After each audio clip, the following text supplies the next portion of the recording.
लिए चलते खरगोन, जहां अभ्युदय विश्वविद्यालय परिसर का शुभारंभ कार्यक्रम है और मुख्यमंत्री डॉक्टर मोहन यादव संबोधित कर रहे हैं। समूचा मंच और आप सब, मैं सोच रहा था कि मेरा भाषण कम होगा, सामने आत्माराम जी और सारे मित्र बैठे हैं, आप सबको भी नमस्कार कर रहा हूं, सारे के सारे वरिष्ठ नेताओं को भी। ये महीना सावन का आखिरी दौर में पहुंच रहा है और भादवा का महीना आने वाला है। अपनी अंग्रेजी भाषा में अगस्त लग गया है और अगस्त में भादवा में बारिश खूब झमाझम होती है। ऊपर हेलीकॉप्टर से भी दिख रहा था कि मां नर्मदा क्या झूम के आनंद के साथ अपना रौद्र रूप रख रही है। छोटे पुल के तो पता ही नहीं चले कहां जा रहा वो, बड़े पुल के और उसके बीच में संवाद जारी है।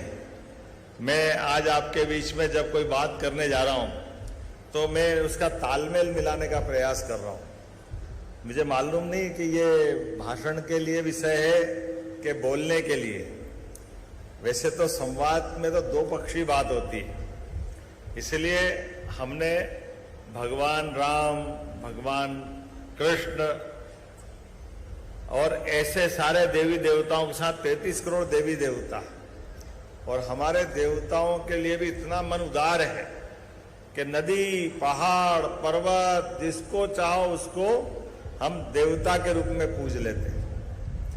और देवता के लिए नहीं पूजते हैं, और आगे बढ़कर के एक वाक्य आता है, उस वाक्य का अर्थ है यत पिंडे तत् ब्रह्मांडे। अब बड़ी मुश्किल है, मैं विश्वविद्यालय के कैंपस में बोल रहा हूं, लेकिन महाविद्यालय, विश्वविद्यालय, स्कूल, कॉलेज, यहां कभी ज्ञान की बात करो तो वो फिजिक्स, केमिस्ट्री, भूगोल, गणित, जिससे परीक्षा में पास होना पड़े, उसके बाहर सिलेबस के जाओ तो उनको लगता है फालतू की बात कर रहे हैं। बोल रहे कि नहीं बोलते हैं? क्या बोलते हैं? ये मुद्दे की बात बोलो तो समझ में आएगी। ये फालतू की बात क्यों कर रहे हो? घर में, संसार में सब दूर जाते जाते हमको सारी बात समझ में आती। अब जरा मैं आपसे दो चार प्रश्न पूछता हूं, ऐसे ही वैसे ही मेरे मन में आ रहे हैं। आप बताइए, ऐसे ही जब चर्चा कर रहे हैं तो हमारे बीच आजादी के पहले चंद्रशेखर आजाद, ये यहां तो विश्वविद्यालय बनाया हमने। किस नाम से विश्वविद्यालय बनाया? सरकारी विश्वविद्यालय किसके नाम से बनाया था? थोड़ा कम सुना रहा, जरा जोर से बोलो। टंट्या मामा। और ये विश्वविद्यालय बनाया अभ्युदय के नाम पे। मैं ये दोनों का फर्क बताता हूं। ये अभ्युदय विश्वविद्यालय में शिक्षा मंत्री था तब मैंने बनाया। क्यों बनाया? कि ये हमारा निमाड़ का अंचल, पूरा बड़वानी से खरगोन तक, और मैं तो मान के चलता हूं खंडवा भी जोड़ ही लो इसमें। एक विश्वविद्यालय खंडवा में भी है, क्या माखनलाल जी के नाम पर ही है ना, माखनलाल चतुर्वेदी विश्वविद्यालय। और ये अपना टंट्या मामा अभ्युदय। अब आप अंदाज लगा लो कि ये समय बदला, नहीं तो नर्मदा जी के इधर कोई विश्वविद्यालय खुलता है क्या? विश्वविद्यालय तो बहुत बड़ी बात। और मैं आपसे बात करने भी इसीलिए आया हूं। अब हमारे जीवन में आजादी के पहले और अभी बाद का घटनाक्रम थोड़ा जोड़ें, और देवी देवताओं का जीवन का घटनाक्रम भी जोड़ के बताएं। हमारे तीज त्योहार पर्व की बात भी कर लें। हमारे जो तीज त्योहार पर्व बनते हैं, थोड़ा गुदगुदाने की बात भी कर लेते हैं। ऐसे थोड़ा सा त्योहार आ रहा है ना, जन्माष्टमी आ रही है, दिवाली, दशहरा आ जाएंगे, नवरात्रि आ जाएंगे। तो त्योहार और पर्व में क्या अंतर है? कौन बताएगा? खाली हाथ खड़ा करना अपना। त्योहार और पर्व में क्या अंतर है? अभी तो युवा वर्ग से लेके नीचे वालों का, मीडिया वालों का पूछूंगा तो आप संकट कर दोगे। त्योहार और पर्व में अंतर बताओ। बहुत बड़ी बात पूछ ली क्या? छोटी सी बात है, कौन बताएगा? इधर बता दो कि छोड़ू आपको? उधर ही चलो। कौन बता रहा है? अरे इतना कठिन थोड़ी है। चलो मैं क्लू दे दूं थोड़ा सा। सर पर्व से किसी भगवान जी का कुछ आवाज पल्ले नहीं पड़ रही, किधर से आ रही है? सर इधर से। जरा कैमरा वैमरा डाल दो भैया, बच्ची दिखती रहे कौन बोल रहे हैं। बच्चा है कि बच्ची, कभी बारीक आवाज में पता ही नहीं चलता है। सर पर्व भगवान जी से जुड़ा हुआ कैमरा होता है। कैमरा है क्या उधर डालना भैया, उनके ऊपर, बच्ची के ऊपर। बच्चा है कि बच्ची है? क्या बोला इनने? सर पर्व भगवान जी के जन्म से जुड़ा हुआ है, जैसे कि जन्माष्टमी, रामनवमी। पर्व भगवान जी के जीवन की किसी घटना से जुड़ा हुआ है। एक मिनट।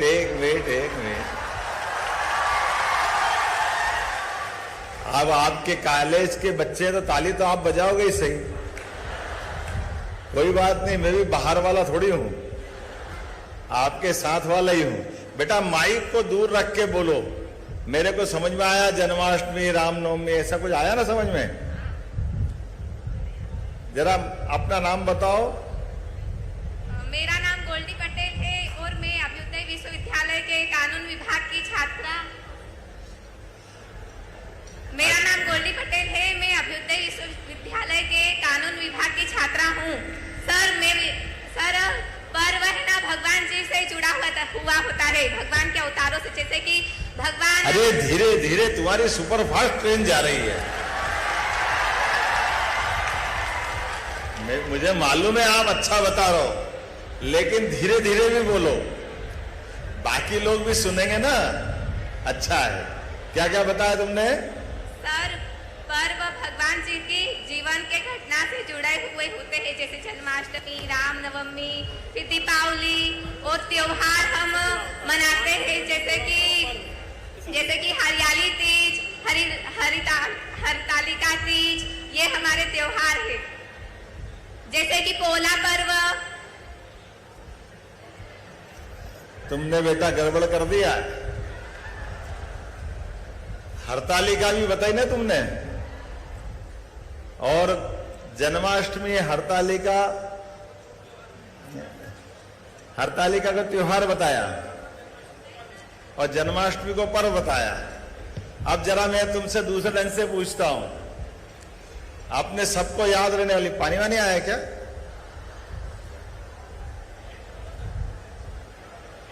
आराम से है। देखो आपको सबको सुनने के लिए अच्छा लगेगा, मैं बताता हूं। जितने भी पर्व हैं आपने सही बताया, लेकिन हरतालिका भी पर्व है। पर्व और त्योहार में क्या अंतर है? तो जिसमें उपवास होता है, खाने को नहीं मिले, वो सब पर्व, जन्माष्टमी पर्व, रामनवमी पर्व, नवरात्रि पर्व, हरतालिका पर्व, और जिसमें खाने पीने की छूट मिले, होली, दिवाली, वो सब अपने त्योहार। ये हम सबके लिए आनंद है।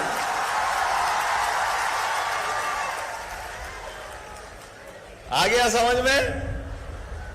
तो अब दोबारा तो नहीं बोलना पड़ेगा। तो देखो, अपने ये पर्व और त्योहार को समझने का आनंद ले रहे हैं। तो हमारे अपने त्योहार जब आ रहा है, उसके पहले पर्व आते हैं। आप देखो अभी सब पर्वों पे पर्व आ रहे हैं। नवरात्रि पर्व और हरतालिका पर्व, लगातार एक के बाद एक।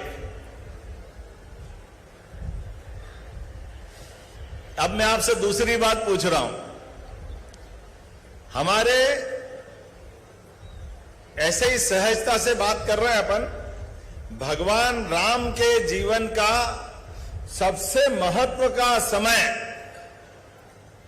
किस दिन आया?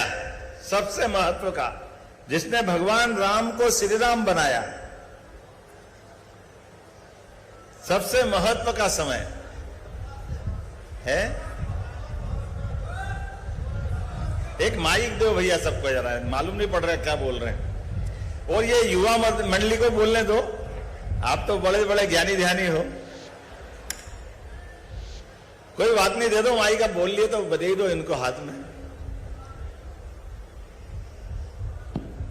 देवासुर संग्राम के 2 वरदान दशरथ माता के माइक दूर धीरे बोलो। देवासुर संग्राम के 2 वरदान केके माता के दशरथ जी के पास थे। तो उन्होंने जब भरत के लिए अयोध्या के राज मांगा और भगवान राम के लिए 14 वर्ष वनवास मांगा, तो भगवान वनवास गए। उनके लिए बहुत बड़ा बहुत खुशी का दिन था कि मेरा भाई भरत इस अयोध्या के राजा होगा।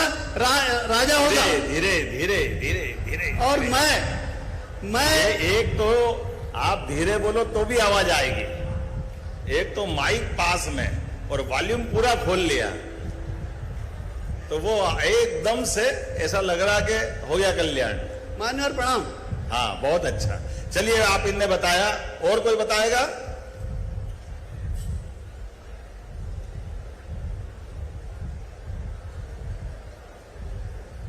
चलो, वैसे तो हमको हर एक उनका प्रसंग आनंद का लगेगा, उसके इतने सारे आयाम हैं।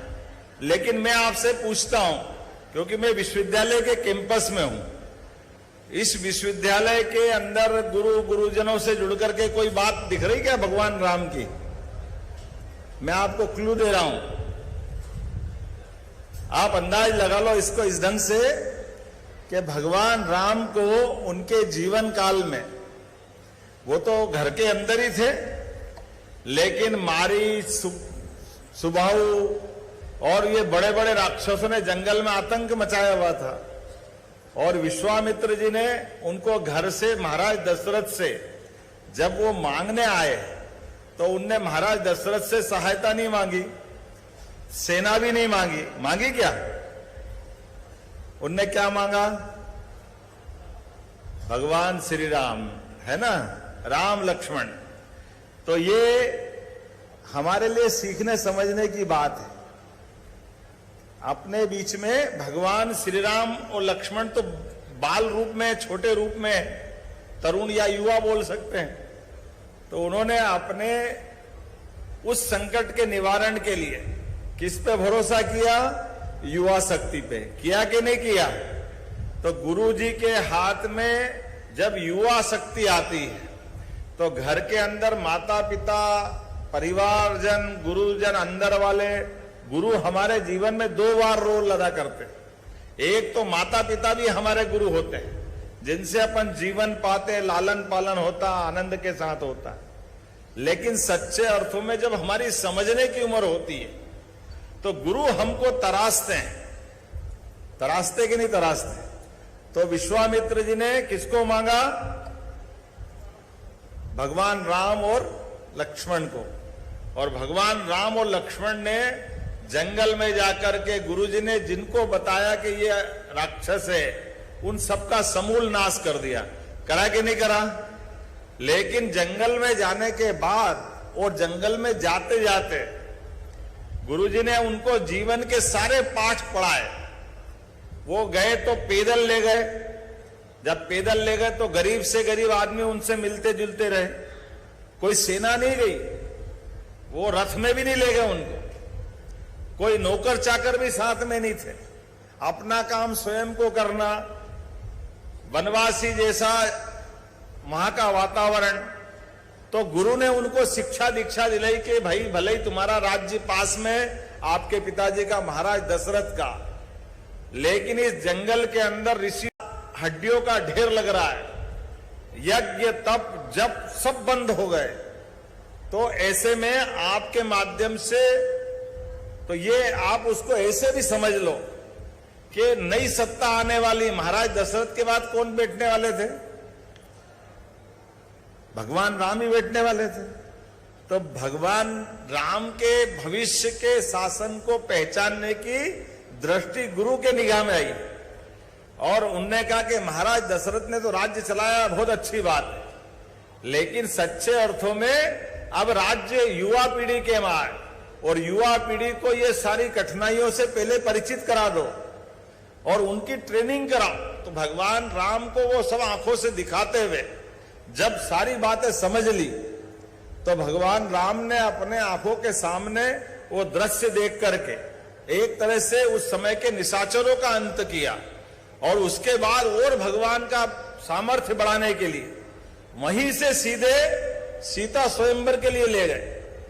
तो सीता स्वयंवर के वहां जाते जाते भगवान राम ने, उस समय तो पूरे दुनिया के सारे बड़े बड़े राजा महाराजा आए थे, ऐसे सभी बड़े बड़े राजा महाराजाओं के बीच में भी युवा शक्ति ने अपने बल पराक्रम से धनुष भी तोड़ा, माता सीता को वरण भी किया और भगवान राम की जय जयकार दुनिया में हुई कि नहीं हुई आनंद के साथ? तो बोलो जय जय श्री राम।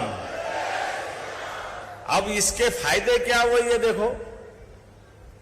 भगवान राम का वो घटनाक्रम हुआ जब गुरु ने उनको समाज जीवन में अपने सभी प्रकार के जाति, समाज, जंगल के जानवर, जंगल की वनस्पति, ऋषि मुनियों के आश्रम, निशाचरों की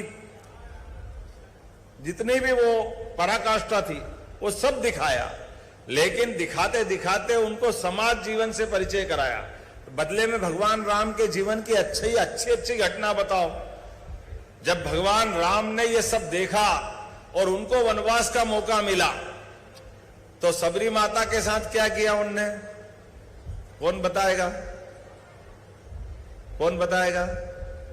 सबरी माता के साथ पहली बार जंगल में मिले और सबरी माता ने कहा, राम मैं तो तुम्हारी वर्षों से प्रतीक्षा कर रही थी। वो तो आदिवासी बहन थी सबरी माता, वनवासी थी, लेकिन प्रेम के वशीभूत होकर के भगवान राम ने उसके झूठे बेर खाए कि नहीं खाए? तो ये जो उनको दूसरा पाठ जो मिला कि सारे लोग मेरे, इनसे मेरा प्रेम बढ़ना चाहिए, ये कहां पढ़ाया था उनको?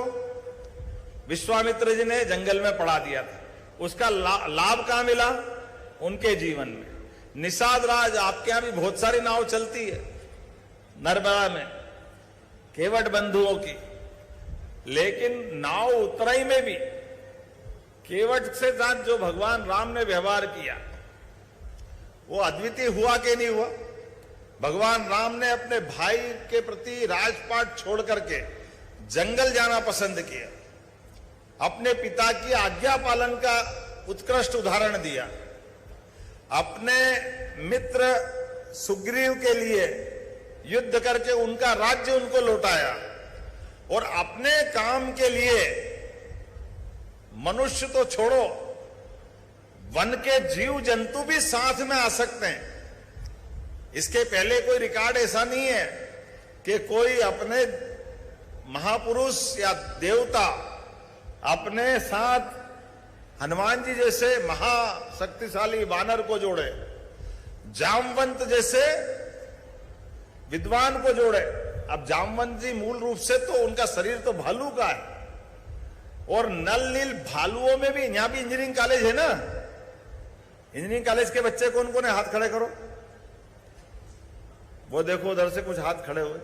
तो इंजीनियरिंग कॉलेज के अंदर वो टेक्नोलॉजी जो नल और नील छोटे छोटे बानर बंधुओं को थी, लेकिन नए बच्चों पे भी भरोसा करने का काम भगवान श्री राम ने किया कि नहीं किया? वो चाहे मेरा काम कितना ही जरूरी क्यों ना हो, मेरे मित्र पे संकट है तो मेरी समस्या एक तरफ रखता हूं। सुग्रीव से जब वो मदद मांगने गए, एक बड़ा अच्छा घटनाक्रम और बताता हूं। ये प्रशासनिक दृष्टि से प्रशासनिक अधिकारियों के लिए भी समझने की बात है, और हनुमान जी की बुद्धि का उदाहरण भी हम सबको काम आएगा।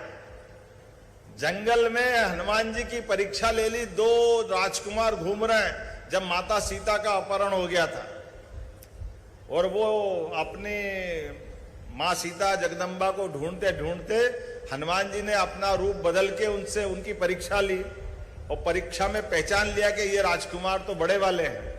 तब अपने उनके वर्तमान के समय के उनके राजा कौन थे? सुग्रीव। और सुग्रीव बाली के डर के मारे एक गुफा में रहते थे।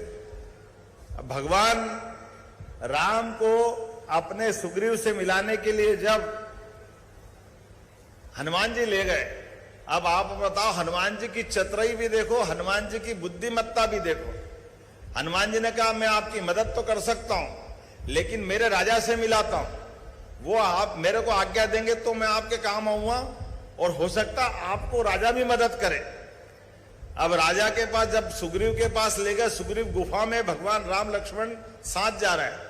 जिस गुफा के अंदर जाना था भगवान राम लक्ष्मण को बाहर खड़ा करा, आप यही रहिए। अब इसका अर्थ क्या है कि मैं मेरे राजा से आज्ञा लूंगा कि उनको लाना कि नहीं लाना। अगर राजा मना कर दे तो तुम तुम्हारे नहीं, मैं मेरे को कोई लेना देना नहीं। ये समझदारी की बात है कि ये प्रशासनिक बात भी है। इमीडिएट बॉस कौन है? इमीडिएट बॉस तो उनके सुग्रीव है। और जब सुग्रीव के पास गए तो सुग्रीव ने कहा मैं तुम्हारा क्या, मेरे ही श्रीमान घर में हालत खराब है, मेरी श्रीमती को ऐसा घटनाक्रम हो गया। भगवान राम ने अपने कष्ट भूल के उनके लिए मदद की। अब ये मैं आपको इसलिए सुना रहा हूं कि इस विश्वविद्यालय का नाम अभ्युदय है। जब आप अपनी शिक्षा दीक्षा ग्रहण करके जाओगे तो आपको ये संस्कार आना चाहिए कि इस देश के अंदर जो गरीब से गरीब आदमी भी है, जिसके जीवन में आप बड़े आदमी हो गए, बहुत बड़े आदमी हो जाओगे, लेकिन गरीब आदमी भी अगर घर में प्रेम से कुछ खिलाए तो सबरी माता की तरह हमको भी उसका अगर मन अच्छा रख दे तो गलत बात तो नहीं है। होना चाहिए कि नहीं होना चाहिए? तो गरीब से गरीब आदमी के प्रति भी प्रेम करना, यह संस्कृति भगवान राम ने सिखाई। यह हमारा सौभाग्य है, इस संस्कार को हम पाते हैं। अपने जीवन में अपने दोस्त पे संकट आ जाए तो चाहे हम संकट में घिरे हों, अपना संकट एक तरफ रख के दोस्ती की मिसाल हासिल करते हुए पहले दोस्त की मदद करो, फिर दोस्त आपकी मदद करेगा। तो मनुष्य एक दूसरे की मदद से जिंदा रहता है। तीसरा, आप प्रकृति से प्रेम करो। दुनिया में एकमात्र देश भारत है जहां पर मैंने कहा ना कि सबके अंदर परमात्मा है। इसलिए हमने वनवासी, आदिवासी, यहां तक कि जंगल के जानवरों से भी प्रेम करना सीखा। इसलिए भगवान राम की विजय में अयोध्या की सेना साथ नहीं थी। इतने बड़े राजा से लड़ने गए रावण से, महाप्रतापी रावण, पता नहीं क्या क्या बोलते उसको, लेकिन ऐसे महाशक्तिशाली रावण को भी केवल प्रेम और अपनी शक्ति से, युक्ति बुद्धि से, अपने उपलब्ध संसाधनों के भरोसे से सारी दुनिया की ताकत से हम लड़ सकते हैं। यह संदेश भगवान राम ने दिया है और हमारे सामने ये उदाहरण लोकतंत्र में नरेंद्र मोदी जी के माध्यम से आता। जोरदार अभिनंदन करो यशस्वी प्रधानमंत्री का। उपलब्ध संसाधनों के भरोसे से एक चाय वाला भी निकल करके इस देश का सबसे बड़ा पद एक बार नहीं, दो बार नहीं, 3 बार प्रधानमंत्री, 4 बार मुख्यमंत्री, और जीवन के 50 साल तक तो वो कोई चुनाव ही नहीं लड़े। 50 साल तक कभी चुनाव में उनका काम दूसरे को लिए लड़ाना था, लेकिन पार्टी ने तय कर दिया आपको ही बनना है। तो उनने कहा मैं अगर बना तो मैं अपने राज्य के लिए भी गरीब से गरीब आदमी को जिंदगी बेहतर से बेहतर करूंगा। अब उनके कुछ उदाहरण देख लो। टाटा, रतन टाटा जी ने कहा, कहीं ऐसे ही झाबुआ, खरगोन, अलीराजपुर तरफ का कोई दृश्य देखा होगा। रतन टाटा जा रहा है कार से, बड़ी महंगी कार उनकी, सामने हम देखते हैं अपने आदिवासी अंचल में मोटरसाइकिल पर पति बैठा, पत्नी बैठी, बच्चा बैठा, एक और बच्चा बैठा, एक और बच्चा बैठा।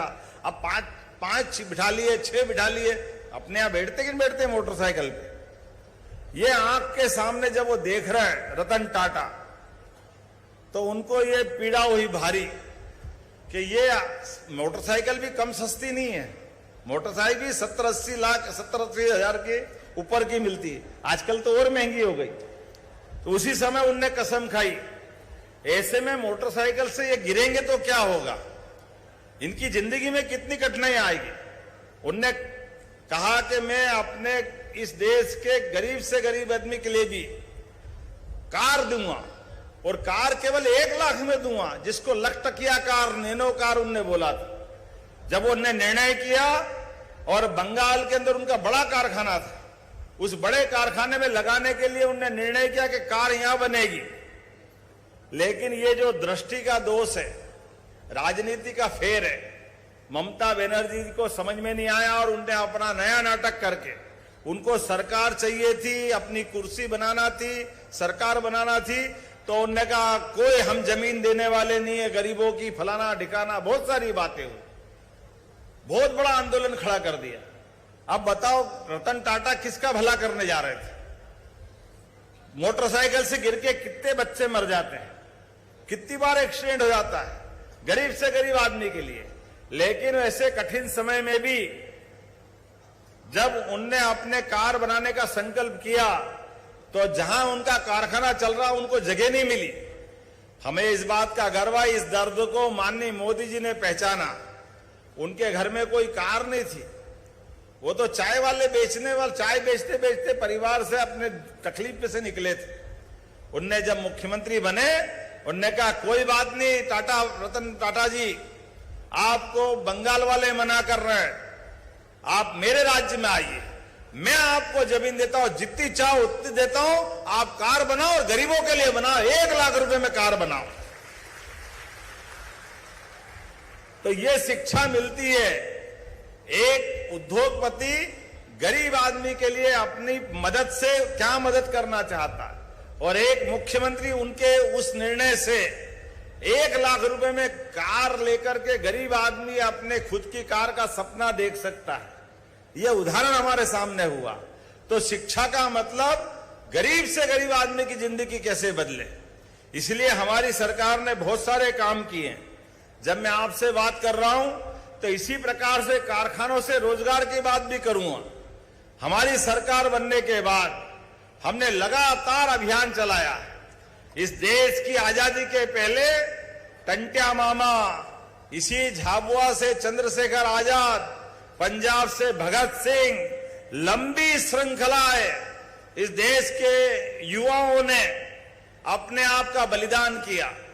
चंद्रशेखर आजाद, भगत सिंह तो 23 साल की उम्र में खत्म हो गए, 26 साल 27 साल में चंद्रशेखर आजाद चले गए, लेकिन अपनी उम्र के लिए वो जीते जी अमर हो गए, क्योंकि देश को अंग्रेजों से आजाद कराना था।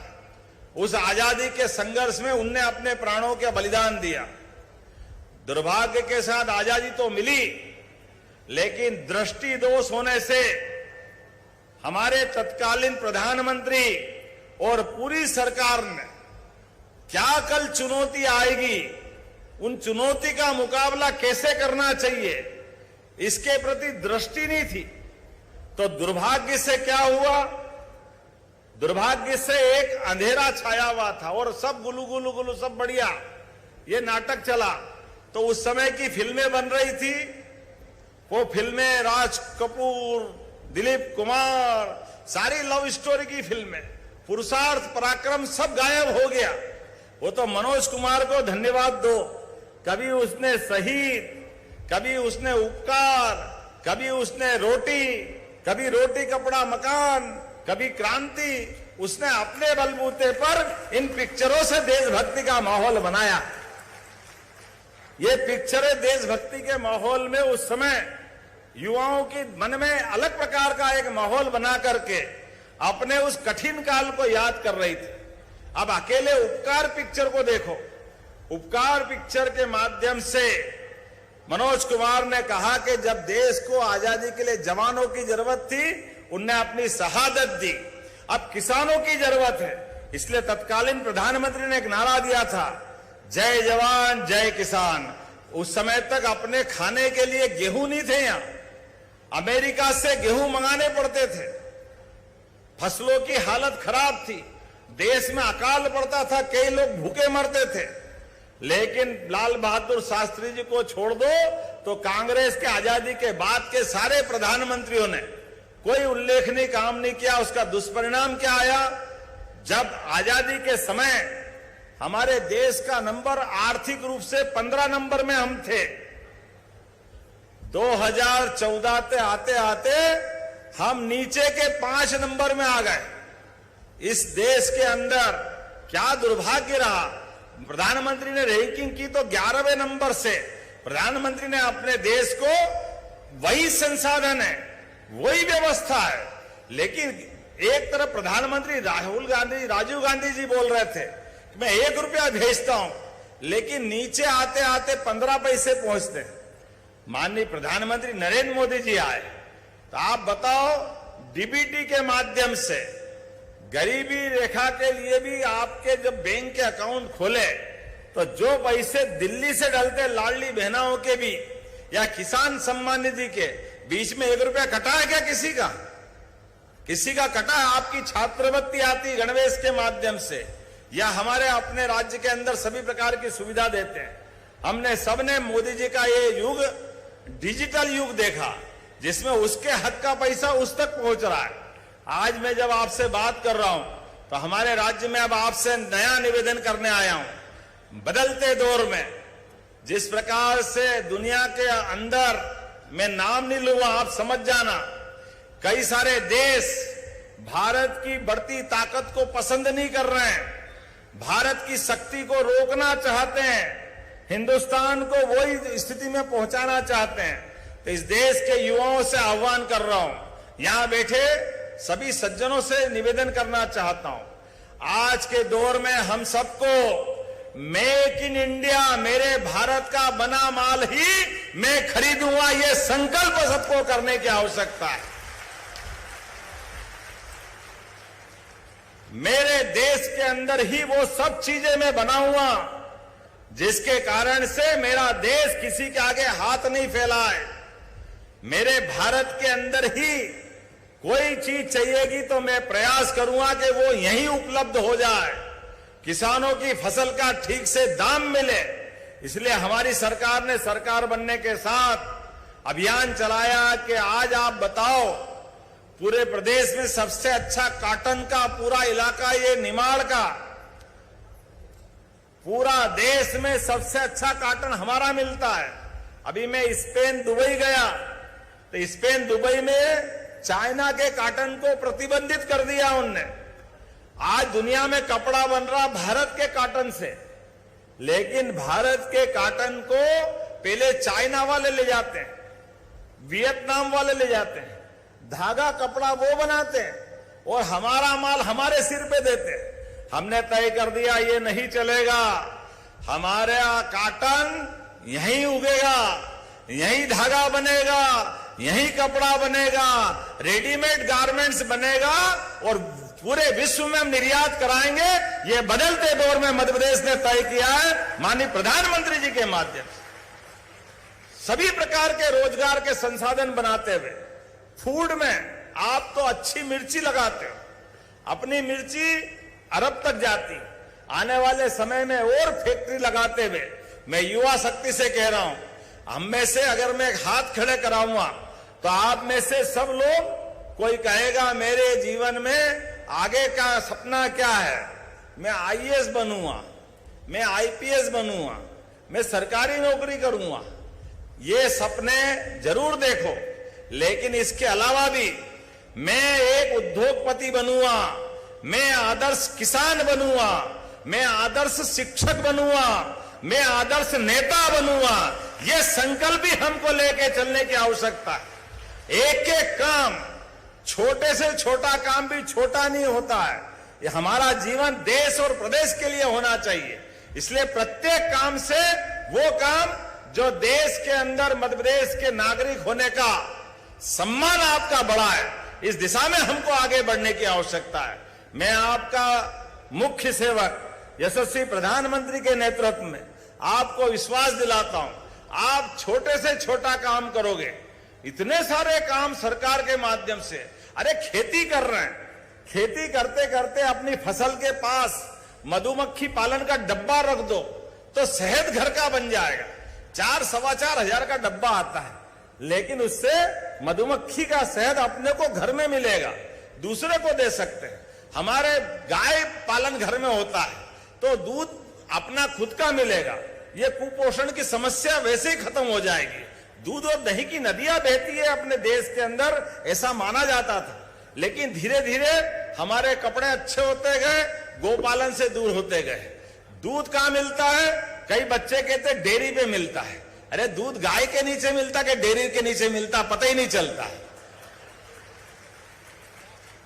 हमारे लिए परमात्मा की दया से इस बात को समझने की आवश्यकता है। इसलिए हमने कहा गोपाल कौन? जिसके घर गाय वो गोपाल, और जो कृष्ण को माने वो गोपाल कृष्ण। बोलो गोपाल कृष्ण भगवान की। इसलिए पूरे प्रदेश में हमने अभियान चलाया है कि हमारे घर घर घर गोपाल बनाएंगे, दूध उत्पादन बढ़वाएंगे। अरे खेती किसानी की फसल तो 3-4 महीने में पैसा देती है, लेकिन दूध उत्पादन तो रोज घर में होता है, तो दूध उत्पादन को क्यों बढ़ावा नहीं देना चाहिए? इसलिए सरकार ने तय किया है कि 25 से ज्यादा जो गाय घर में रखेगा और 40 लाख रुपए का अगर लोन लेता है युवा, बढ़ेगा आगे दूध उत्पादन करने के लिए, तो 10 लाख रुपया का अनुदान, 10 लाख रुपए माफ हमारी सरकार करेगी, उसको केवल 30 लाख भरना पड़ेगा। गाय भी आपकी, दूध भी आपका, घी भी आपका, गोमूत्र गोबर भी आपका, लेकिन पैसे वो भी सरकार के 10 लाख आपको माफ कर रहे हैं, क्योंकि हमारा उत्पादन में, दूध उत्पादन में बढ़ावा देने का संकल्प है। हमने निर्णय किया है अभी राज्य का पूरे देश के अंदर दूध उत्पादन में 3रा नंबर है। हम 9% दूध देश में उगाते हैं, हमारे यहां तैयार होता है, इसको ले जाके 20% तक करने वाले हैं। इसलिए अपनी सरकार ने कामधेनु योजना बनाई, डॉक्टर भीमराव अंबेडकर, और उसमें गौशालाओं को बढ़ावा दे रहे हैं। और केवल 25 नहीं, कोई ने कहा मैं 50 रखना चाहता हूं, तुम 50 रखो। कोई ने कहा मैं 100 रखना चाहता हूं, तुम 100 रखो। कोई ने कहा मैं 200 तक रखना चाहता हूं, तो 25-25 की 8 यूनिट तक एक व्यक्ति को रखने की पात्रता इसी योजना के माध्यम से हमारी सरकार ने दी है। यह हमारा संकल्प है। इससे आगे बढ़कर ये हमारे गौ माता, हमारे अपनी मां और गौ माता में जो फर्क है, हमारी मां ने हमारा लालन पालन किया है, हमारे लिए सब प्रकार के सुख साधन जुटाए, लेकिन 33 करोड़ देवी देवता में एकमात्र गौ माता है जो अपने बच्चे को भी पालती है और हमारे भी घर बार का ध्यान रखती है। और उसके अंदर तो बहुत सारी विशेषता है, लेकिन ये गौ माता अब सिंचाई के कारण से अगर कठिनाई आ रही है, तो हमने पंचायत से भी कहा है आप गौशाला चलाओ, प्रति गौ माता 40 रुपया गौ माता के हिसाब से अनुदान हमारी सरकार आपको भी देने वाली है। सारा खर्चा हम उठाएंगे, उनको गौशाला में अवेयर कर रखो। इसलिए पंचायत तक और बड़ी बड़ी नगर निगम जितनी है, इंदौर, उज्जैन, भोपाल, ग्वालियर, 10-10 हजार से बड़ी गौशालाएं सरकार के स्तर पर हम तैयार करा रहे हैं कि बड़ी गौशाला, अगर गौमाता आपके घर में रखने की जगह नहीं है